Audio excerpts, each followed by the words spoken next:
Bom dia, amados irmãos. É um privilégio poder estar nesse domingo compartilhando com os irmãos uma lição da EBD. É sempre um privilégio, uma honra para mim quando a irmã Esther me convida para poder estar compartilhando a lição junto com os irmãos, porque é a oportunidade que temos de estudar juntos a palavra de Deus.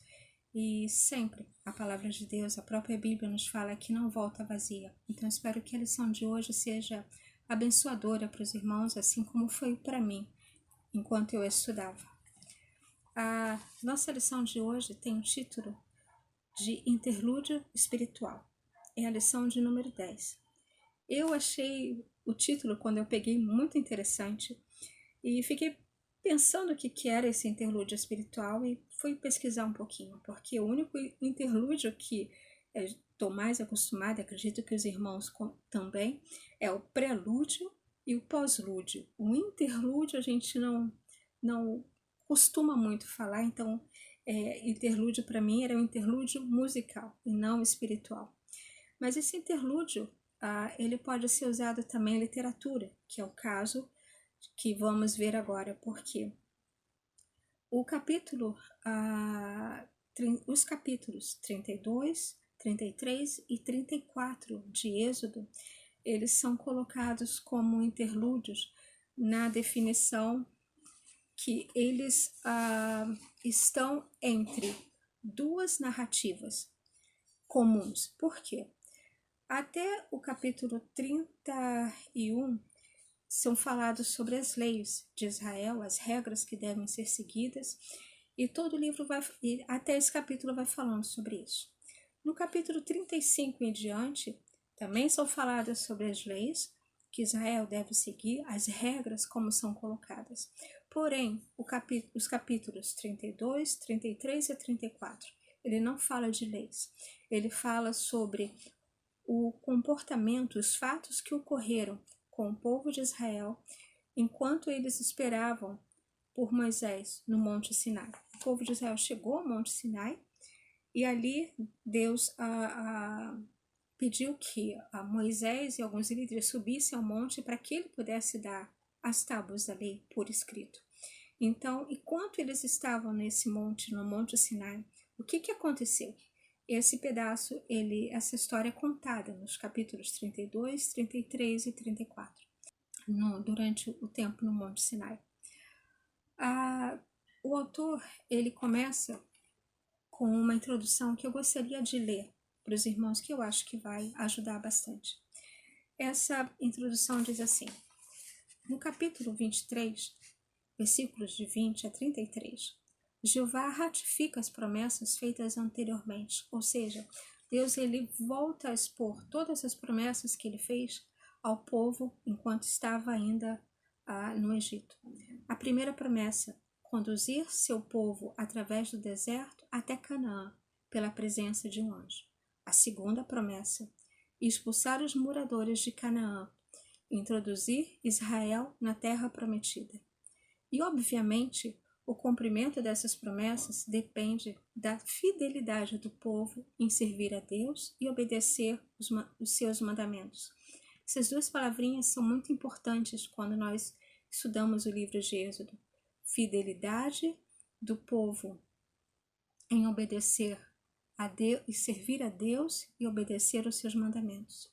Poderia parecer descabida a inserção dessas promessas no momento em que uma lei é outorgada, mas existe um sentido profético de extrema coerência. Ou seja, a lei não é para vigorar apenas durante a peregrinação e a conquista, mas é para ser obedecida depois, quando Israel estivesse estabelecido em Canaã como nação. São princípios para vigorar para sempre, pois nenhuma nação pode sobreviver sem leis. Se nós pudéssemos estudar alguns outros profetas, a profeta Jeremias cita sobre isso, o objetivo de Deus não era dar leis para que eles seguissem somente. O objetivo de Deus é que essas leis estivessem tão intrínsecas dentro deles, tão absorvidas por eles, que essas leis chegassem a ser escritas no coração. E outro pedacinho importante aqui é que são princípios que devem vigorar para sempre. pois nenhuma nação sobrevive sem leis. E é justamente isso que o povo de Israel precisava aprender. Quais eram as leis que Deus queria que eles seguissem. Antes de entrar no capítulo 32, eu gostaria de ler o capítulo 24, separar alguns versículos que eu acho que vai ajudar-nos a ter um pouco da perspectiva do que está acontecendo no capítulo 32. No capítulo 23, como a gente viu, Deus está reiterando algumas promessas que ele fez, relembrando algumas promessas que ele fez. No 24, ele já começa falando da confirmação da aliança. No versículo 1, Deus diz assim, Deus fala a Moisés, subam ao monte para encontrar-se com o Senhor. Você, Moisés, Arão, Nadab, Abiú, 70 autoridades de Israel, adorem à distância. E aí ele continua no versículo 2. Somente Moisés se aproximará do Senhor, os outros não. O povo também não subirá com ele. Então, nesse daqui a gente vê que foi aliança, mas Deus vai separando. Os líderes e mais 70 podem, Moisés pode um pouco mais e o povo fique à parte. E isso não é exclusão. Isso daí é a parte que nós falamos de santidade. Deus é santo, então ele precisava manter a santidade e deixar o povo à parte para que o povo não fosse destruído por falta de santidade. E no capítulo 24 vai contando então como é feita o sacrifício, os holocaustos de comunhão, como são feitos, quem fez e tudo. E no versículo 7 fala uma coisa bem interessante. Depois de eles fazerem todos os sacrifícios e holocaustos necessários para a aliança que precisavam fazer, em seguida, Moisés leu o livro da aliança para o povo. E eles disseram, faremos fielmente tudo o que o Senhor ordenou. Ou seja, eles viram que os líderes foram separados, eles sabiam que não poderiam subir, eles fizeram uma aliança e eles leram um livro, e esse livro dizia todos os direitos e deveres que eles tinham, e eles concordaram. Faremos fielmente tudo o que o Senhor ordenou. No versículo 9, continua dizendo, Moisés, Arão, Nadab, Abiú e 70 autoridades subiram e viram o Deus de Israel, sobre cujos pés havia algo semelhante a um pavimento de safira, como o céu em seu esplendor. Deus, porém, não estendeu a mão para punir os líderes do povo. Eles viram a Deus e depois comeram e beberam. Os líderes, eles viram a Deus, depois comeram e beberam. Então Deus não era uma figura que aparecia somente para Moisés. Ele se fazia manifestar.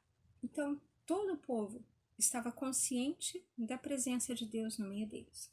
Mas continua dizendo, e esse pedaço eu gostaria de ler porque ele, como eu falei, é uma base importante para que nós possamos entender o capítulo 32, versículo 1. Disse o Senhor a Moisés, suba ao monte, venha até mim e fique aqui, e eu lhe darei as tábuas de pedra com a lei e os mandamentos que escrevi para a instrução do povo. E continua dizendo, Moisés partiu com Josué, seu auxiliar, e subiu ao monte de Deus, que é o monte Sinai. Disse ele às autoridades de Israel, espere-nos aqui até que nós retornemos. Arão e Hur ficarão com vocês. Quem tiver alguma questão para resolver, poderá procurá-los. Então o povo não ficou sozinho. Ele ficou com Arão e Hur, tomando o lugar de Moisés na necessidade que eles tivessem de orientação, de resolver qualquer tipo de problema. O versículo 15 continua. Quando Moisés subiu, a nuvem cobriu o monte, e a glória do Senhor permaneceu sobre o monte Sinai. Durante 6 dias, a nuvem cobriu o monte. No 7º dia, o Senhor chamou Moisés do interior da nuvem. Aos olhos dos israelitas, a glória do Senhor parecia um fogo consumidor no topo do monte.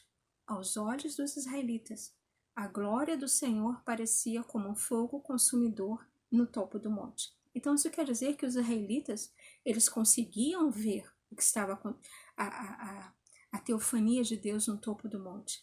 E eles definiam essa teofania como um fogo consumidor. No versículo 18 continua dizendo: Moisés entrou na nuvem e, subindo o monte, permaneceu no monte 40 dias e 40 noites. Essa daqui é a introdução para o capítulo 32. Vamos dar uma lidinha, eu acho que agora vai ajudar um pouco melhor. Depois que Moisés ele subiu no monte, estava já lá 40 dias e 40 noites, o povo, ao ver que Moisés demorava, Êxodo 32, versículo 1, o povo, ao ver que Moisés demorava a descer do monte, juntou-se ao redor de Arão e lhe disse: Faça para nós deuses que nos conduzam, pois esse Moisés, o homem que nos tirou do Egito, não sabemos o que lhe aconteceu. E é bem interessante a gente parar para ver isso, porque se lêssemos só o versículo 1, a gente poderia achar que eles estavam abandonados. Mas lendo um pouco mais, a gente vê que não é bem assim. Eles sabiam o que estava acontecendo e eles resolveram tomar uma posição com respeito a isso. E, particularmente, eu acho que nós, na nossa imediatismo que nós vivemos agora na nossa sociedade, podemos compreender um pouco melhor sobre isso daí. E às vezes eu acho que toda essa tecnologia, toda essa rapidez, ela tomou conta da nossa sociedade e às vezes até da nossa mente. Tem o jingle de uma rádio que eu costumo ouvir. Antigamente era em 20 minutos tudo pode mudar. Atualmente eles colocam em 1 segundo tudo pode mudar. Então é uma rapidez incrível. E às vezes parece que nós pensamos que Deus deve ser da mesma forma. Deus deve atuar de uma forma rápida, deve ser imediato. E esquecemos que o tempo de Deus não é o nosso tempo. A maneira como Deus faz as coisas é diferente da maneira como nós fazemos. E eu acho que isso a gente aprende tudo nesse primeiro versículo. Porque Deus ele tem um tempo que se chama Kairos, e nós temos um tempo Cronos, é o tempo do nosso relógio, é o tempo que marcamos para ler um livro, para lermos a nossa própria Bíblia, para estudarmos, para vermos televisão, para trabalhar, para descansar.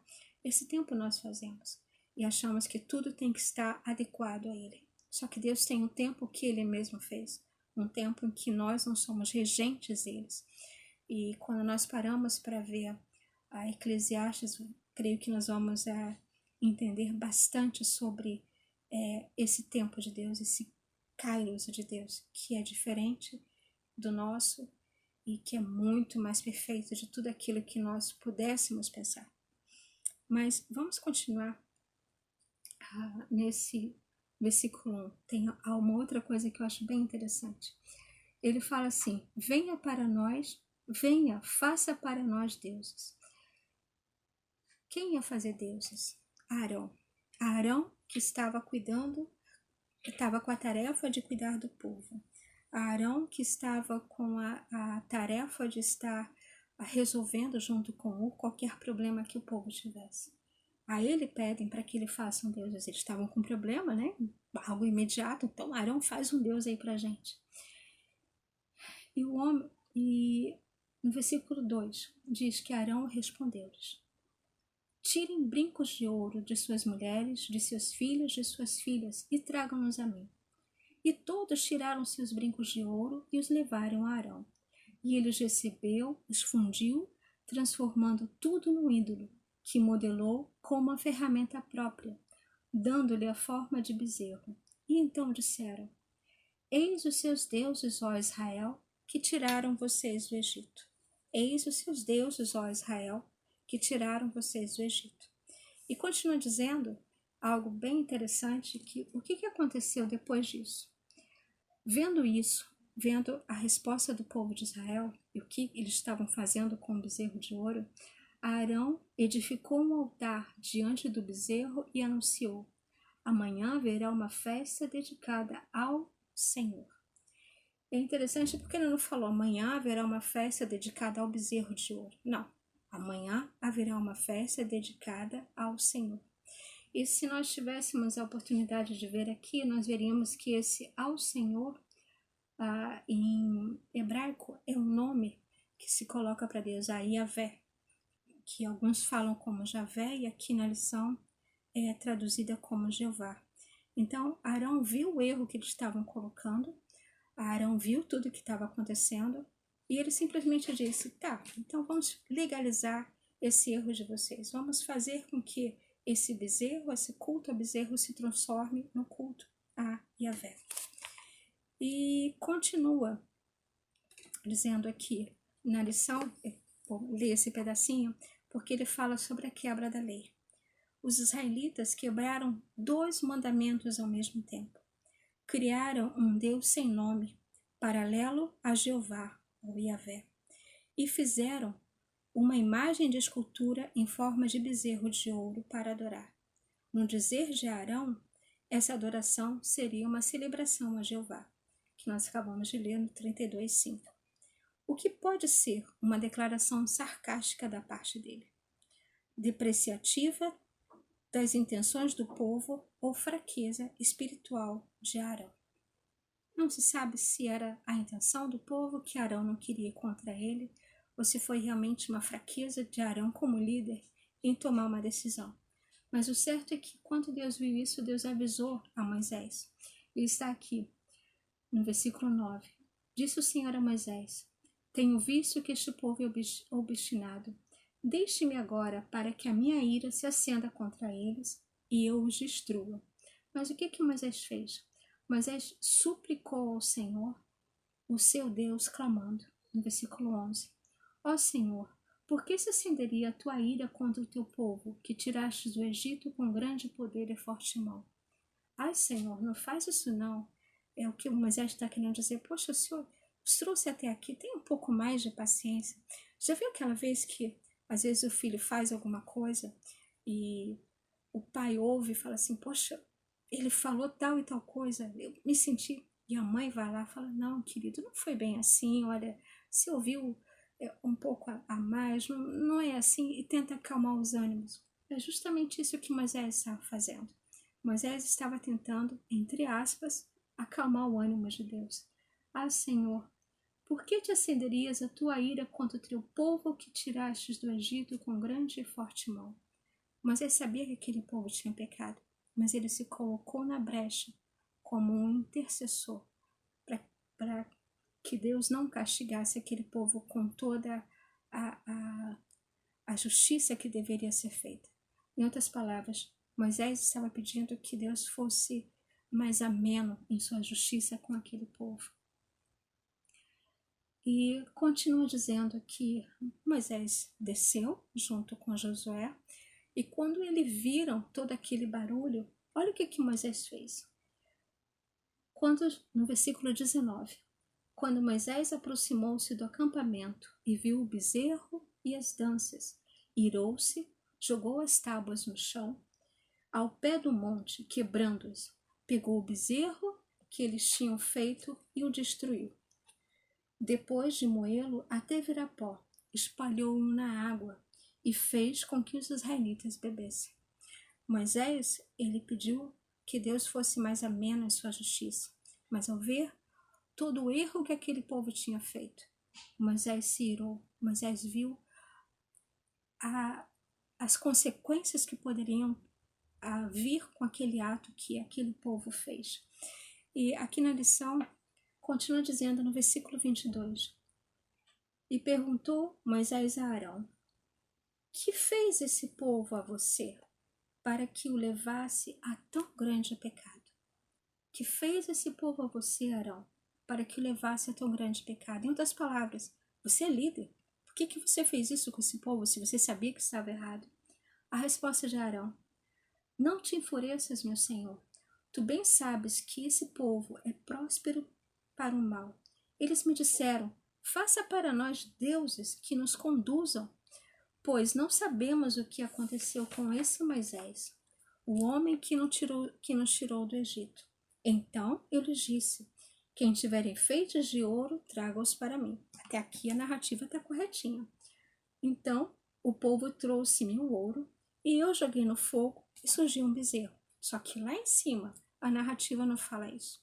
Lá em cima fala que ele pegou uma ferramenta e ele fez. E aqui ele fala que, olha, eu joguei e apareceu isso, eu não tenho culpa. Quem tem culpa é o fogo que fez isso nascer e o povo que deu o ouro. E Moisés diz no no versículo 25, viu que o povo estava desenfreado e que Arão o tinha deixado fora de controle, tendo se tornado objeto de riso para os seus inimigos. O líder Moisés intercedeu pelo povo quando Deus ia agir com justiça. O líder Moisés viu o que o líder Arão fez de errado. E o líder Arão, ele simplesmente colocou a culpa no povo. Eu fiz o que me mandaram. Mas continua dizendo que Moisés, ele, apesar de ter pedido que Deus fosse mais ameno na justiça com o povo, no versículo 30 fala que Moisés disse ao povo, vocês cometeram grande pecado, mas eu subirei ao Senhor e talvez possa oferecer propiciação pelo pecado de vocês. Moisés foi pedir perdão a Deus, ele foi oferecer sacrifícios a Deus para que Deus perdoasse o grande pecado que aquele povo cometeu. E é interessante aqui porque a gente vê dois tipos de líderes. Um líder que se coloca na brecha para que o povo possa estar crescendo, para que o povo possa estar servindo a Deus de forma correta. E vemos um líder que simplesmente fala, eu fiz o que o povo me pediu. Eu sou o líder bonzinho, eu sou o líder pacifista. E a lição fala um pedaço aqui sobre isso que eu achei bem interessante. Fala na página 47, no finalzinho. Irado e frustrado, Moisés convoca os levitas, que já tinham demonstrado sua prontidão em obedecê-lo, e ordena que eles matem os idólatras, que levaram o povo à corrupção. 3.000 homens são mortos. Isso está descrito no versículo 28. 3.000 homens são mortos. Então, eu imagino o coração de Moisés em ver que ele estava descendo com toda as tábuas, com todas as coisas que Deus tinha, as regras e leis para aquele povo poder prosseguir. E aquele Deus que estava cuidando deles com mão forte. De repente ele sai, vê um líder que deixa as coisas como estão, que é o seu próprio irmão Arão, e como paga pelo pecado, como consequência por aquele pecado, foram mortos 3.000 pessoas. São 3.000 pessoas. Mas continua dizendo. Moisés, quando ele foi interceder diante de Deus, o líder Moisés é algo que uma lição acho que muito boa para todos nós. Moisés voltou ao Senhor e disse, que grande pecado cometeu este povo, Senhor. Em outras palavras, eu vi e realmente entendo que o Senhor tem toda a razão que eles fizeram errado. Eles fizeram para si deuses de ouro, mas agora eu te rogo, perdoa-lhes o pecado, senão risca-me do teu livro que escreveres. Mas agora eu te rogo, perdoa-lhes os pecados, senão risca-me desse livro que escrevestes. E o autor da lição, ele aborda bastante esse pedaço, e o título ele destaca o espírito intercessor de Moisés. E esse espírito intercessor de Moisés, ele aborda junto com o espírito de Deus, de intercessão de Deus. Mas eu destacaria mais ainda, se você continuar lendo, você vai ver que o Senhor respondeu a Moisés, riscarei do meu livro todo aquele que pecar contra mim. Moisés se colocou como um sacrifício, mas eu disse para ele, não, cada um vai dar conta de si mesmo diante de mim. E a Bíblia fala que cada um dará conta de si mesmo a Deus, porque ele coloca aqui, riscarei do meu livro todo aquele que pecar contra mim. Eu vou riscar ou seja, Deus riscará do livro da vida aquele que cometer o pecado contra ele. Mas é interessante nesse pedaço, e devemos lembrar que Deus, ele não quer que nós nos percamos. E ele enviou Jesus para que Jesus fosse, sim, ele, o sacrifício, e o sacrifício perfeito. Se nós fôssemos ler um pouco mais sobre a história de Moisés, vemos que Moisés não é perfeito, ele acabou não entrando na terra prometida, apesar de ter sido um grande líder. Mas a Bíblia fala que Jesus foi oferecido como sacrifício pelos nossos pecados. E ele, sim, um sacrifício perfeito. E eu gosto do Velho Testamento porque ele sempre aponta que, apesar de todo o pecado do povo, apesar de eles conhecerem todas as leis que Deus estava colocando e procurar cumpri-las, quando eles pecavam, esse Deus ia lá, os resgatava e voltava de novo. Vamos, continuem, olha, vou voltar a ensinar. É como uma professora que pegue na mão do seu aluno para ajudá-lo. Você não está conseguindo fazer o azinho? Olha, vamos aqui, tem uma perninha, agora faz você sozinho. E eu gosto muito do Velho Testamento e creio que o livro de Êxodo também fala bastante sobre isso. Mas, continuando, a lição começa a falar, depois do espírito intercessor de Moisés, sobre a presença divina.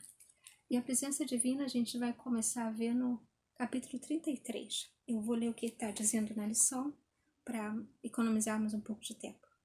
Moisés volta ao monte e suplica pela presença de Jeová. Se tu mesmo não fores conosco, não nos faça subir daqui. Não quero ir sozinho, quero ir contigo, Senhor. Moisés ama o seu povo, apesar de ser um povo obstinado. E continua dizendo, Deus sempre dá uma nova chance, porque é um Deus misericordioso e perdoador. Esta chance que Deus dá ao povo, tendo em vista a chance final, que será chamada de Calvário, que nós acabamos de falar aqui. O Calvário é a chance final. Cristo é a chance final. E o autor continua dizendo, uma das experiências mais profundas que Moisés teve com Deus está narrada em Êxodo 33, 18 a 23. Moisés deseja ardentemente ver a glória de Deus e faz essa súplica ao Senhor, pois precisa estar seguro da presença de Deus para prosseguir a jornada rumo a Canaã. Ele só pode ver Deus pelas costas porque só em Emanuel, só em Cristo, no Deus encarnado na pessoa de Cristo, Deus pode ser visto fisicamente. Então, essa presença divina, a gente vê que para Moisés era algo especial. Ele sabia do pecado do povo, ele amava aquele povo, intercedeu por eles, mas ele não queria ficar sozinho ali. Ele sabia que Deus era aquele que guiava, e Moisés, apesar de ser um grande líder, não era aquele que deveria estar à frente. Quem deveria estar à frente cuidando daquele povo era Deus. Moisés era somente um instrumento de Deus.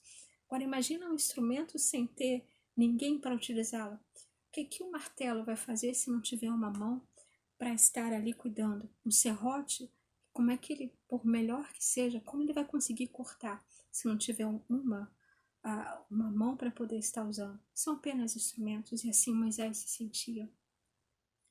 E continua a nossa lição dizendo agora sobre a glória de Deus. Vou pular um pouquinho. Sobre a glória de Deus é interessante porque no versículo 34, no capítulo 34, versículo 29, fala que Moisés ficou bastante tempo com Deus. E diz que ao descer do Monte Sinai, naquele tempo que ele passou depois de ter quebrado as tábuas, ele teve que voltar ao monte para ele próprio escrever aquilo que Deus ditava. Então, ao descer do monte, com as tábuas da aliança nas mãos, Moisés não sabia que o seu rosto resplandecia por ter conversado com o Senhor. E é interessante porque Moisés não sabia que ele estava com a glória de Deus. E quando Arão, no versículo 30, e todos os israelitas viram Moisés com o rosto resplandecente, tiveram medo de se aproximar dele. No 31, Ele, porém, chamou Arão e os líderes da comunidade, e Moisés falou com eles. Depois todos os israelitas se aproximaram, e ele lhes transmitiu todos os mandamentos que o Senhor lhe tinha dado no Monte Sinai. Quando saiu, acabou de falar com eles, cobriu o rosto com um véu. Aqui é interessante porque ele não sabia que o rosto dele estava resplandecendo. Ele havia estado na presença de Deus, mas ele não sabia quão cheio, quão pleno da presença de Deus ele estava. E aí eu gostaria de ler um contraponto, e é bem conhecido essa parte, é a parte de Sansão. Ele está em Juízes 16, que fala que a Dalila, ela cortou o cabelo de Sansão, e depois dela tê-lo cortado o cabelo, ela gritou que os filisteus estavam chegando, e Sansão falou, não, eu vou conseguir, eu vou fazer tudo o que precisa, eu vou vencer isso daí porque o Senhor está comigo. Mas diz no versículo 20 de Êxodo 16, então ela chamou Sansão e disse, os filisteus o estão atacando. Ele acordou do sono e pensou, sairei como antes e me livrarei. Mas não sabia que o Senhor o havia deixado. São dois pontos bem distintos. Moisés não sabia que o seu rosto brilhava por estar na presença de Deus. Sansão não sabia que ele tinha perdido as forças porque havia estado longe da presença de Deus nos braços de Dalila. Então nós não sabemos, na verdade, se estamos mais próximos ou menos próximos de Deus, se o nosso rosto está brilhando ou não. Mas o certo é, e a gente aprende aqui com Moisés, que devemos procurar estar junto de Deus, conversando com Deus. Alguns conversam mais, outros conversam menos, mas o importante é estar próximo a Deus, junto de Deus. Continuando, antes de terminar, tem uma questão que eu gostaria de separar com os irmãos. Voltando um pouquinho atrás, quando Moisés ele pede para ver a glória de Deus, isso acontece em Êxodo 33, versículo 19, Deus responde para ele, diante de você farei passar toda a minha bondade, e diante de você proclamarei o meu nome, Senhor. Terei misericórdia de quem eu tiver misericórdia, compaixão de quem eu quiser ter compaixão. E acrescentou, você não poderá ver a minha face, porque ninguém pode ver-me e continuar vivo. Deus explicou para ele que tinha uma fenda na qual ele poderia estar e Deus colocaria as mãos sobre ele. Mas tem algo que lendo eu achei muito, muito bonito e gostaria de terminar em direção ao final da nossa lição, ler para vocês. Em Êxodo 34, versículo 5 diz assim, então o Senhor desceu na nuvem, permaneceu ali com ele e proclamou o seu nome, o Senhor. E passou diante de Moisés proclamando. E o que eu vou ler agora, quem falou não foi Moisés, não foi Deus através de um profeta, foram palavras pronunciadas pelo próprio Deus escritas aqui. Então o que Deus proclamou a Moisés? Senhor, Senhor, Deus compassivo, misericordioso, paciente, cheio de amor e de fidelidade, que mantém o amor a milhares e perdoa a maldade e a rebelião e o pecado. Contudo, não deixará de punir o pecado. Castiga os filhos e os netos pelo pecado de seus pais até a 3ª e 4ª geração. E eu acho interessante porque Deus ele coloca todas as qualidades e os atributos que ele tem. Mas um deles é justiça. Além dele ser paciente, cheio de amor, fiel, perdoador, ele também é aquele que não deixa o pecado impune. Quando Moisés ouviu isso, diz aqui no versículo 8, imediatamente Moisés prostrou-se com o rosto em terra e o adorou. E disse, Senhor, se de fato me aceitas com agrado, que o Senhor nos acompanhe. Mesmo sendo esse povo obstinado, perdoa a nossa maldade e o nosso pecado e faze de nós a tua herança. E eu achei muito bonito porque Deus, além de se deixar ver por Moisés pelas costas, Moisés pôde ouvir a voz de Deus, Deus comentando todos os atributos que ele tem, mas comentando também que ele é um Deus de justiça. E Moisés, em vez de ficar parado, admirado, ele pensou, eu preciso adorar, eu preciso me prostrar diante de Deus, mas não somente isso, eu preciso que Deus esteja acompanhando o povo que eu estou liderando. E ele fala, mesmo que esse povo seja obstinado, perdoa a nossa maldade e o nosso pecado e faze de nós a tua herança. Isso nós temos em Jesus Cristo. Nós não somos perfeitos igual o povo do monte lá, que estava acampado no monte Sinai. Muitos de nós somos obstinados, muitos de nós cometemos maldades, mas devemos buscar o perdão de Deus. E fala que ele é perdoador e galardoador daqueles que o buscam. Agora sim, para terminar nossa lição, eu gostaria de ler o que é colocado pelo autor em aplicação para os nossos dias.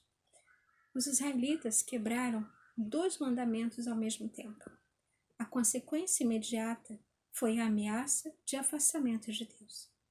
Deus se manteria distante, iria apenas enviar um anjo à frente do seu povo. Houve um interlúdio espiritual. Nós vemos isso e por isso Moisés suplicou a presença de Deus. Deus não compactuaria com o pecado. Pecados como desobediência aos mandamentos de Deus e infidelidade levam ao afastamento de Deus. Como servos fiéis, não permitamos interlúdios espirituais em nossa vida. Pecados e desobediência aos mandamentos de Deus levam a um afastamento dele. Não permitamos isso em nossa vida. Sejamos constantes e fiéis. E ao ver a glória de Deus, como Moisés viu, prostremo-nos, busquemos a presença dele, porque somente em Deus nós temos esperança. Não permitamos interlúdios espirituais em nossas vidas. Amém. Que Deus nos abençoe.